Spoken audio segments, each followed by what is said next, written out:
Ketua Umum Kamar Dagang dan Industri Indonesia, Arsjad Rasjid, mengatakan kalangan pengusaha berencana menyesuaikan harga barang dan jasa. Itu karena pemerintah menaikkan harga-harga BBM. Arsjad menjelaskan kenaikan BBM pasti diikuti dengan kenaikan harga di beberapa sektor, terutama transportasi dan logistik. Akibatnya, barang dan jasa juga akan terkerek naik. Menurutnya tidak ada cara lain untuk menanggung konsekuensi itu selain menaikkan harga barang dan jasa. Arsjad menjelaskan KADIN menghitung industri berskala besar dan sedang tidak akan terlalu terdampak karena menggunakan BBM subsidi.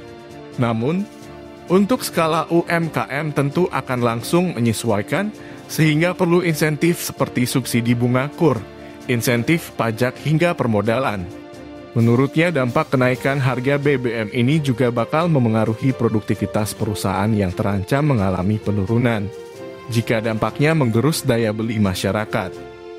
Sebab masyarakat bakal mengeluarkan uang lebih banyak untuk kebutuhan BBM. Selain itu, pemerintah juga diminta harus segera menyesuaikan upah minimum untuk para pekerja atau buruh karena otomatis ada pengeluaran yang meningkat untuk konsumsi BBM. Bos Kadin itu meminta pemerintah segera mengambil langkah strategis dan mitigasi terkait inflasi dan belajar dari kenaikan BBM yang lalu-lalu.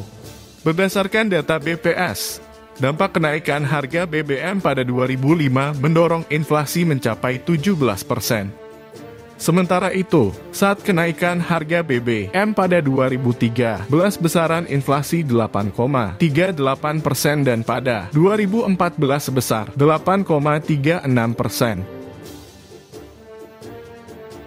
Menarik mencermati pernyataan Ketua Umum Kadin Arsjad Rasjid yang meminta pemerintah untuk segera mengambil langkah tegas dan mitigasi terkait dampak kenaikan BBM.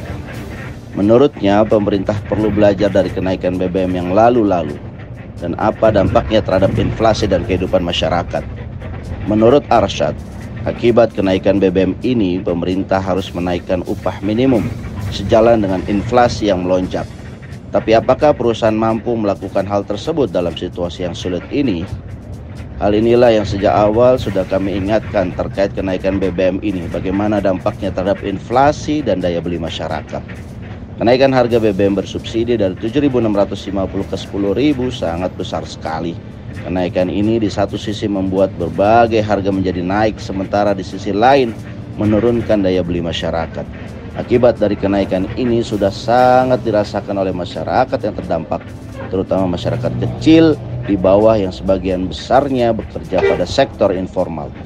Jika ASN ataupun BUMN, polisi dan TNI di-cover penghasilannya oleh negara langsung, maka sebagian besar masyarakat Indonesia yang berwirausaha ataupun bekerja pada sektor-sektor informal ini sama sekali tidak dijamin kehidupannya oleh negara.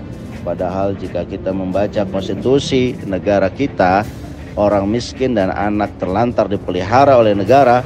Namun kondisi yang ada sekarang, kehidupan masyarakat, orang miskin dan anak-anak terlantar yang sudah sulit semakin berat dengan kenaikan harga BBM ini.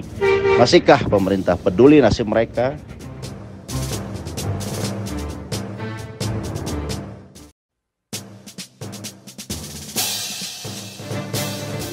Dikutip dari Fonenews.com memberitakan bahwa pagu anggaran tahun 2023 untuk Badan Riset dan Inovasi Nasional kini sudah mencapai 6,3 triliun. Anggaran sebesar itu kelak akan dimanfaatkan untuk program riset dan dukungan manajemen. Hal ini terungkap dalam rapat dengar pendapat Komisi VI-ID PRR yang dipimpin Wakil Ketua Komisi VI-ID PRRI Edi Suparno dengan Kepala BRIN. Berdasarkan nota keuangan yang tertuang dalam RAPBN 2023, pagu anggaran BRIN 6.387.969.063.000. Anggaran tersebut terbagi untuk dua klaster anggaran, yaitu pelayanan umum dan pendidikan. Edi Suparno memaparkan bahwa berdasarkan nota keuangan yang tertuang dalam RAPBN tahun 2023, maka disampaikan alokasi anggaran BRIN untuk program riset, inovasi, dan ilmu pengetahuan dan teknologi dengan fungsi pelayanan umum sebesar Rp2.764.569.000. Untuk fungsi pendidikan sebesar Rp32.800.000.000. Dan program dukungan manajemen untuk pelayanan umum Rp4.141.404.494.000. Pada rapat tersebut, seperti disampaikan Edi, Komisi VII DPR juga meminta penjelasan Kepala BRIN atas penggunaan anggaran tahun 2022. Progres kegiatan tahun anggaran 2022 terus dipantau Komisi VII DPR. Sekaligus mendesak Kepala BRIN mengimplementasikan semua program yang telah disetujui bersama Komisi VII DPR. Sebagai lembaga yang core bisnisnya adalah riset, inovasi, dan pengembangan ilmu pengetahuan, seharusnya memprioritaskan anggaran dengan memberikan porsi yang besar untuk membiayai core bisnis tersebut. Anggaran dukungan manajemen itu penting, tapi tentunya sangat janggal jika porsinya lebih besar daripada anggaran riset, inovasi, dan lainnya. Kita dapat melihat bagaimana orientasi pengelola BRIN dengan melihat postur anggaran yang dikeluarkannya. Hal ini yang membuat Indonesia seolah-olah kekurangan inovasi, padahal bangsa ini perlu penelitian dan inovasi-inovasi yang dapat membuat negara ini menjadi negara besar. Publik ingin mendengar bahwa BRIN punya peranan penting dalam memberikan solusi berbagai persoalan. Contohnya saat ini yang sedang hangat adalah kenaikan harga BBM. Harusnya BRIN bisa mengambil peranan, memposisikan diri dengan membuat inovasi-inovasi yang bisa membuat Indonesia mempunyai kemandirian energi sehingga bisa terlepas dari beban subsidi, tidak tergantung impor, dan harga energi tetap murah. Bagaimana menciptakan ketahanan pangan dan lain-lain. Tentunya semua itu perlu anggaran-anggaran yang cukup untuk menstimulasi para peneliti agar bisa menciptakan solusi-solusi yang bisa membuat negara ini mampu menghadapi berbagai persoalan.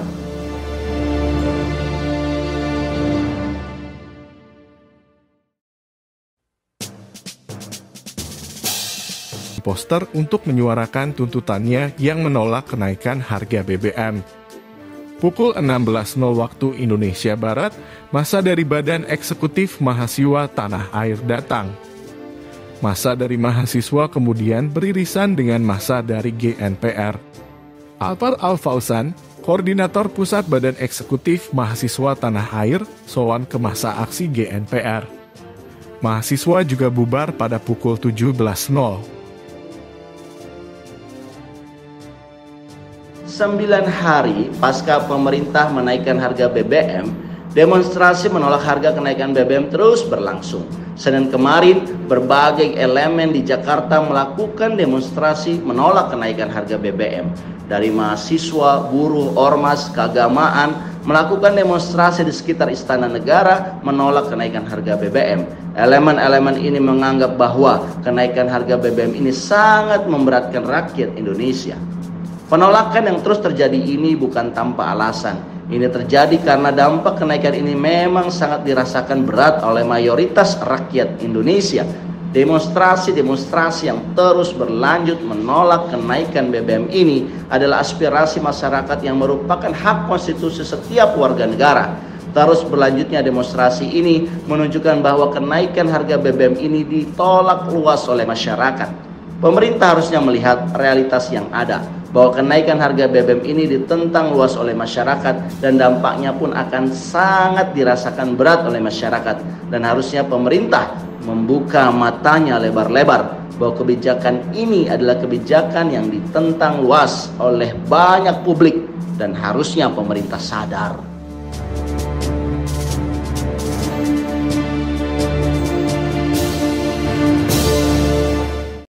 Kejaksaan berhati-hati terima barang busuk. Johnson juga melihat saat ini pihak kejaksaan amat berhati-hati.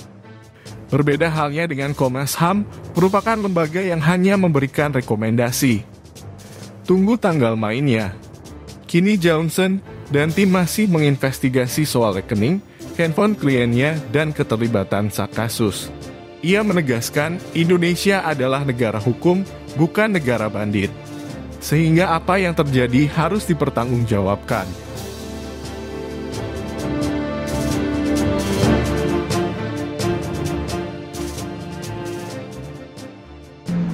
Kasus tewasnya Brigadir Joshua Huta Barat yang diduga dilakukan oleh atasannya ex-Kadif Propam Ferdi Sambo, menurut pengacara keluarga almarhum Brigadir Joshua Johnson Panjaitan, jalan di tempat dan seolah ada yang hendak ditutup kembali.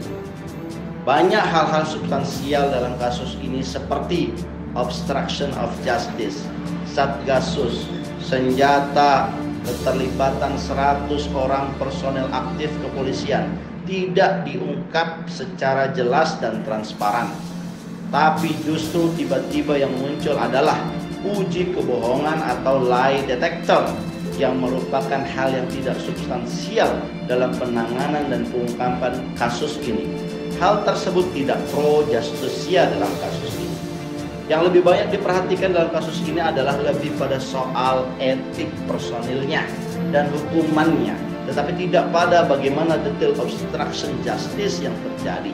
Padahal hal ini jauh lebih penting untuk diungkap karena ini menyangkut institusi kepolisian dan bukan sekedar masalah personal kepolisian semata. Masalah Satgasus yang sebelumnya sudah dibubarkan oleh Kapolri juga akhirnya tidak banyak diungkap sejauh ini. Padahal posisi Ferdi Sambo sebagai Kadif Propam dan merangkap sebagai Ketua Satgasus ini penting sekali diungkap ke publik tentang sejauh mana peran dan keterlibatan Satgasus dalam kasus ini. Begitupun nantinya akan bisa diungkap sejauh mana aktivitas Satgasus selama ini. Belum ditahannya istri Ferdi Sambo, Putri Chandrawati, yang padahal adalah tersangka utama dalam dugaan pembunuhan rencana, serta tidak jelasnya nama 3 Kapolda yang disebut hasil investigasi Tempo juga menjadi pertanyaan-pertanyaan publik tentang kasus ini. Apakah pernyataan Presiden dan Kapolri yang meminta agar kasus ini dibuka seterang-terangnya hanyalah lip service belaka? Karena kasus tersebut semakin lama justru semakin membingungkan.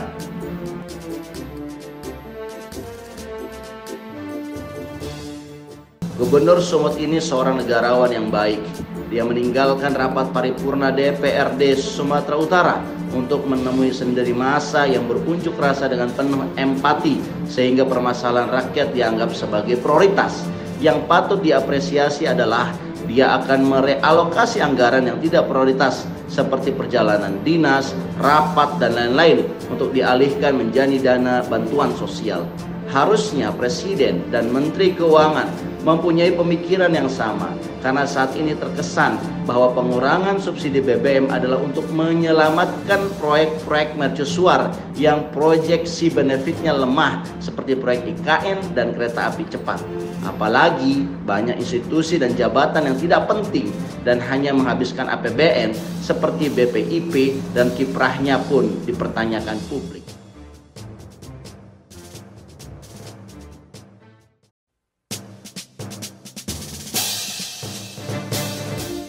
Ketua Umum Kamar Dagang dan Industri Indonesia, Arsjad Rasjid, mengatakan kalangan pengusaha berencana menyesuaikan harga barang dan jasa. Itu karena pemerintah menaikkan harga-harga BBM. Arsjad menjelaskan kenaikan BBM pasti diikuti dengan kenaikan harga di beberapa sektor, terutama transportasi dan logistik. Akibatnya, barang dan jasa juga akan terkerek naik. Menurutnya tidak ada cara lain untuk menanggung konsekuensi itu selain menaikkan harga barang dan jasa. Arsjad menjelaskan KADIN menghitung industri berskala besar dan sedang tidak akan terlalu terdampak karena menggunakan BBM non-subsidi. Namun, untuk skala UMKM tentu akan langsung menyesuaikan sehingga perlu insentif seperti subsidi bunga KUR, insentif pajak hingga permodalan. Menurutnya dampak kenaikan harga BBM ini juga bakal memengaruhi produktivitas perusahaan yang terancam mengalami penurunan, jika dampaknya menggerus daya beli masyarakat. sebab masyarakat bakal mengeluarkan uang lebih banyak untuk kebutuhan BBM. Selain itu, pemerintah juga diminta harus segera menyesuaikan upah minimum untuk para pekerja atau buruh karena otomatis ada pengeluaran yang meningkat untuk konsumsi BBM. Bos Kadin itu meminta pemerintah segera mengambil langkah strategis dan mitigasi terkait inflasi dan belajar dari kenaikan BBM yang lalu-lalu. Berdasarkan data BPS, dampak kenaikan harga BBM pada 2005 mendorong inflasi mencapai 17%. Sementara itu, saat kenaikan harga BBM pada 2013, besaran inflasi 8,38% dan pada 2014 sebesar 8,36%. Menarik mencermati pernyataan Ketua Umum Kadin Arsyad Rashid yang meminta pemerintah untuk segera mengambil langkah tegas dan mitigasi terkait dampak kenaikan BBM. Menurutnya, pemerintah perlu belajar dari kenaikan BBM yang lalu-lalu dan apa dampaknya terhadap inflasi dan kehidupan masyarakat. Menurut Arsyad, akibat kenaikan BBM ini, pemerintah harus menaikkan upah minimum sejalan dengan inflasi yang melonjak. Tapi apakah perusahaan mampu melakukan hal tersebut dalam situasi yang sulit ini? Hal inilah yang sejak awal sudah kami ingatkan terkait kenaikan BBM ini, bagaimana dampaknya terhadap inflasi dan daya beli masyarakat. Kenaikan harga BBM bersubsidi dari 7.650 ke 10.000 sangat besar sekali. Kenaikan ini di satu sisi membuat berbagai harga menjadi naik, sementara di sisi lain menurunkan daya beli masyarakat. Akibat dari kenaikan ini sudah sangat dirasakan oleh masyarakat yang terdampak, terutama masyarakat kecil di bawah yang sebagian besarnya bekerja pada sektor informal.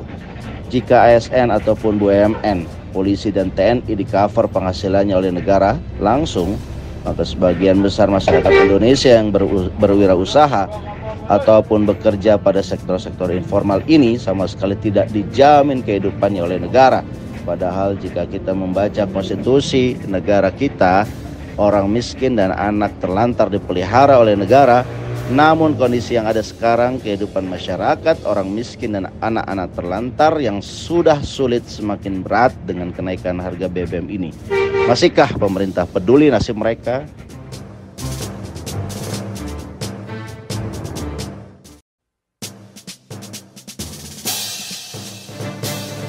Dikutip dari Fonenus.com memberitakan bahwa pagu anggaran tahun 2023 untuk Badan Riset dan Inovasi Nasional kini sudah mencapai 6,3 triliun. Anggaran sebesar itu kelak akan dimanfaatkan untuk program riset dan dukungan manajemen. Hal ini terungkap dalam rapat dengar pendapat Komisi VI DPR yang dipimpin Wakil Ketua Komisi VI DPR RI Edi Suparno dengan Kepala BRIN. Berdasarkan nota keuangan yang tertuang dalam RAPBN 2023, pagu anggaran BRIN 6.387.969.063.000. Anggaran tersebut terbagi untuk dua klaster anggaran, yaitu pelayanan umum dan pendidikan.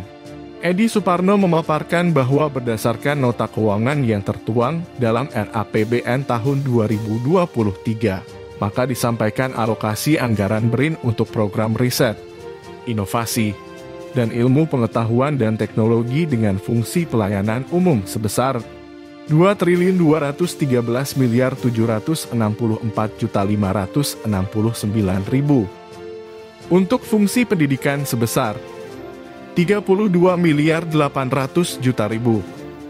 Dan program dukungan manajemen untuk pelayanan umum Rp4.141.404.494.000. Pada rapat tersebut, seperti disampaikan Edi, Komisi VI DPR juga meminta penjelasan Kepala BRIN atas penggunaan anggaran tahun 2022. Progres kegiatan tahun anggaran 2022 terus dipantau Komisi VI DPR. Sekaligus mendesak Kepala BRIN mengimplementasikan semua program yang telah disetujui bersama Komisi VI DPR. Sebagai lembaga yang core bisnisnya adalah riset, inovasi, dan pengembangan ilmu pengetahuan, seharusnya memprioritaskan anggaran dengan memberikan porsi yang besar untuk membiayai core bisnis tersebut. Anggaran dukungan manajemen itu penting, tapi tentunya sangat janggal jika porsinya lebih besar daripada anggaran riset, inovasi, dan lainnya. Kita dapat melihat bagaimana orientasi pengelola BRIN dengan melihat postur anggaran yang dikeluarkannya. Hal ini yang membuat Indonesia seolah-olah kekurangan inovasi, padahal bangsa ini perlu penelitian dan inovasi-inovasi yang dapat membuat negara ini menjadi negara besar. Publik ingin mendengar bahwa BRIN punya peranan penting dalam memberikan solusi berbagai persoalan. Contohnya saat ini yang sedang hangat adalah kenaikan harga BBM. Harusnya BRIN bisa mengambil peranan, memposisikan diri dengan membuat inovasi-inovasi yang bisa membuat Indonesia mempunyai kemandirian energi sehingga bisa terlepas dari beban subsidi, tidak tergantung impor, dan harga energi tetap murah. Bagaimana menciptakan ketahanan pangan dan lain-lain. Tentunya semua itu perlu anggaran-anggaran yang cukup untuk menstimulasi para peneliti agar bisa menciptakan solusi-solusi yang bisa membuat negara ini mampu menghadapi berbagai persoalan.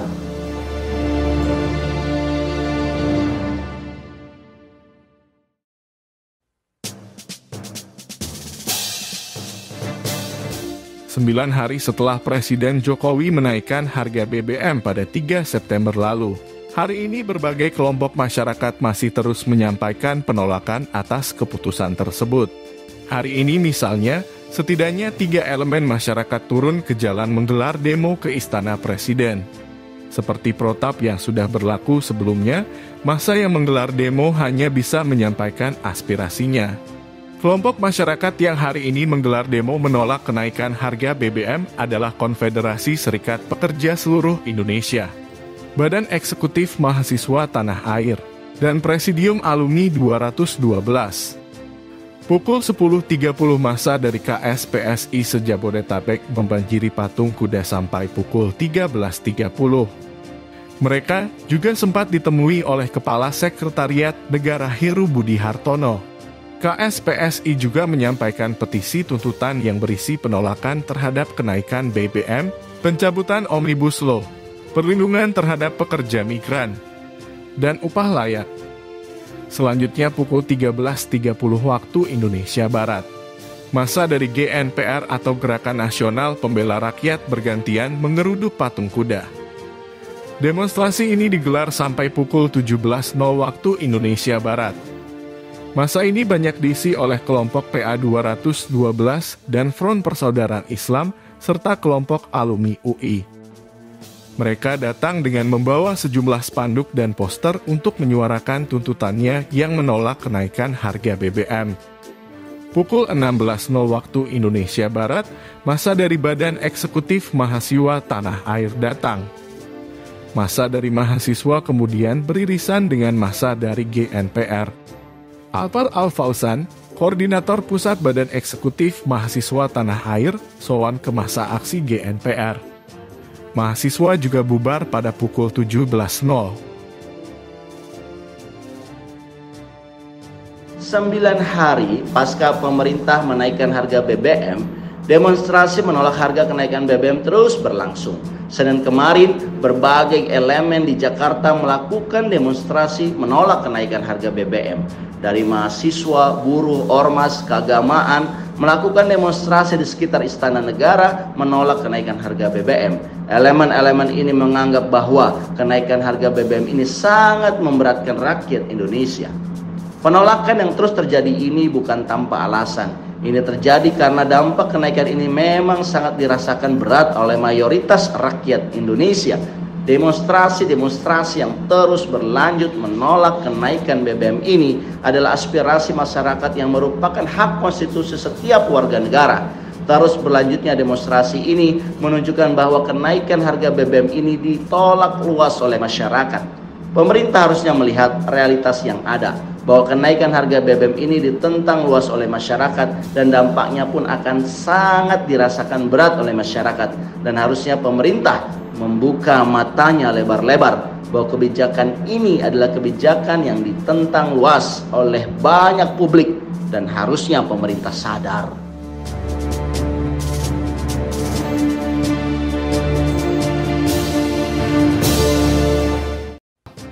Padahal dari sisi hukum sudah jelas tuduhan tidak bakal masuk ke penuntutan.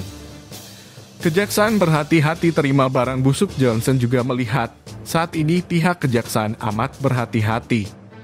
Berbeda halnya dengan Komnas HAM, merupakan lembaga yang hanya memberikan rekomendasi. Tunggu tanggal mainnya. Kini Johnson dan tim masih menginvestigasi soal rekening, handphone kliennya, dan keterlibatan sak kasus. Ia menegaskan Indonesia adalah negara hukum, bukan negara bandit. Sehingga apa yang terjadi harus dipertanggungjawabkan.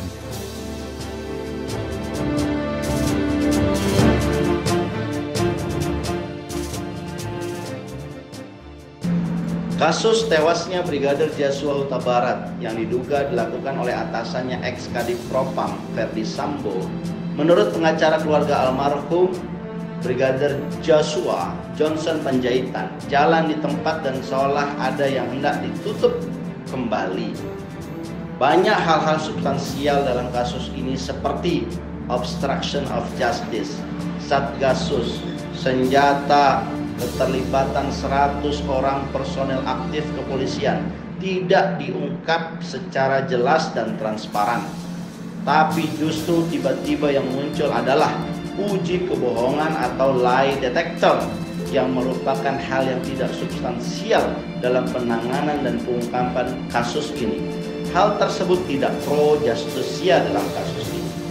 Yang lebih banyak diperhatikan dalam kasus ini adalah lebih pada soal etik personilnya dan hukumannya, tetapi tidak pada bagaimana detail obstruction justice yang terjadi.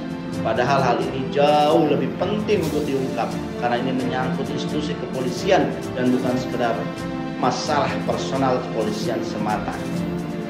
Masalah Satgasus yang sebelumnya sudah dibubarkan oleh Kapolri juga akhirnya tidak banyak diungkap sejauh ini. Padahal posisi Ferdi Sambo sebagai Kadif Propam dan merangkap sebagai Ketua Satgasus ini penting sekali diungkap ke publik tentang sejauh mana peran dan keterlibatan Satgasus dalam kasus ini. Begitupun nantinya akan bisa diungkap sejauh mana aktivitas Satgasus selama ini. Belum ditahannya istri Ferdi Sambo, Putri Chandrawati, yang padahal adalah tersangka utama dalam dugaan pembunuhan rencana, serta tidak jelasnya nama 3 Kapolda yang disebut hasil investigasi Tempo juga menjadi pertanyaan-pertanyaan publik tentang kasus ini. Apakah pernyataan Presiden dan Kapolri yang meminta agar kasus ini dibuka seterang-terangnya hanyalah lip service belaka? Karena kasus tersebut semakin lama justru semakin membingungkan.